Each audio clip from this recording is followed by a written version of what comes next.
Where's Shasta? Shasta has a problem. Hi, so I've been married for 6 years, and my husband is wonderful. He's a great man. And I'm not ungrateful, but I have to tell him to do everything, everything. Like if I want a hug, I have to say, hey, come over here and hug me. Or if I want to go out on the weekend, I have to say, why don't we go out on the weekend? And it's just kind of like a little unromantic to have to tell him all the time. And I was hoping that, I'm hoping that maybe he'll think of it on his own, and I don't want him to be a mind reader, but, am I being unfair by wanting that? I don't think you're being unfair for wanting it, but what I would definitely say is you married a man. Well, yeah, I did. Hello. Yeah. Hello. And so he hears about 25% of what you say. Right. He hears nothing that you don't say.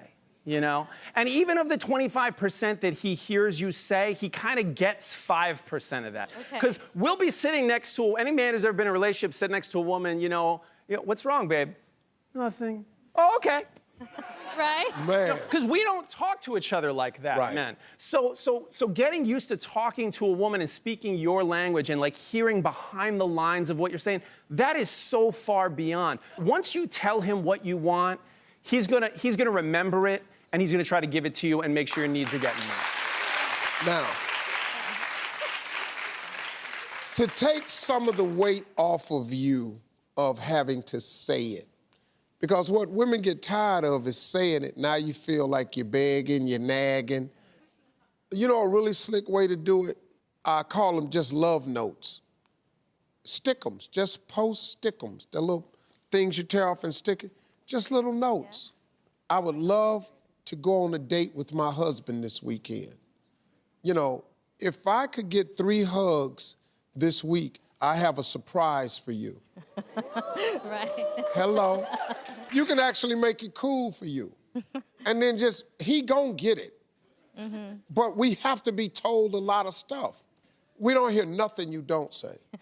Right. Because if I ask Margie, hey, baby, what's wrong? And she go, nothing. Cool. Great. Cool. Okay, cool. All right.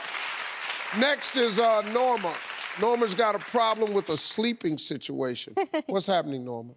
Well, so my husband and I've been married for 5 years. We sleep in separate rooms. We started doing this 6 months ago because when he had the flu, but then we discovered that we slept better having our own bed. So we just stay with it. And plus, I'm a night person, and he gets up really early in the morning. We still have great sex life, and we still hang out at night. But when we have to go to bed, we go to separate rooms. So I was talking to some of my girlfriends, and somehow we got into the topic of sleep, right? And so I said something and then they just went nuts. And they told me that it was terrible, that it was really bad sign for my marriage. And so do you think that's a problem? I'll put it real simple. You said you have a really great sex life. Yeah, we do. You said you get along really well. Yeah, we do. You said you're happily married and you're both getting a good night's sleep? Yes. Okay, check, check, check, check. Yeah. You're fine. If any of those things start to slip, then you got to sit down, have a conversation with him and say, hey, what's going on? We're not having sex like we used to. We're not spending time together in the evenings. We're going to our rooms, whatever it might be. But other than that, with all due respect to your girlfriends, tell them to pay attention to their own marriages. Okay. Keep an eye on what's going on in their house, in their bedroom. The only 2 people got to be happy with your marriage are you and your husband, and it sounds like you're doing great. Okay, cool. Thank you. Thank you. You have learned one thing from all of this. Stop talking about your relationship to other people. Yeah. Here is the best advice I ever got. When you get married, form a 2-handed circle. Mm-hmm. Don't let nobody else in that circle. Because if you let your mama in, she gonna mess it up. Yeah. You can't let your friends in, they gonna mess it up. Form a 2-handed circle, don't let nobody in it. You good. Josh is next. What's happening, Josh? My wife and I both work, and I make a living, but not enough to provide the lifestyle that we want and for our future children. And we want to do things such as save up for a home, go on vacation, but it's hard right now with both of us working as hard as we do. And it hurts even more to see her come home in stress and not be able to drop off her work at work, but it bothers her at home. And I just want to tell her, hey, babe, just quit, don't worry about it anymore. But we, at the moment, cannot afford that. But I want to be able to provide that lifestyle, but at the same time, I want to have my wife back, So what can we do? So it sounds to me like you have to prioritize. I mean, first thing, I'm a fan of having a big house. I'm a fan of vacations, but it's worth a lot more to have a happy life, a happy wife, a happy connection than it is to have a big, big house. I represent a lot of people in my office with big houses who are miserable, okay? And if you want to think about, that it's expensive to have a big house. What's expensive? Getting divorced expensive, okay? Amen.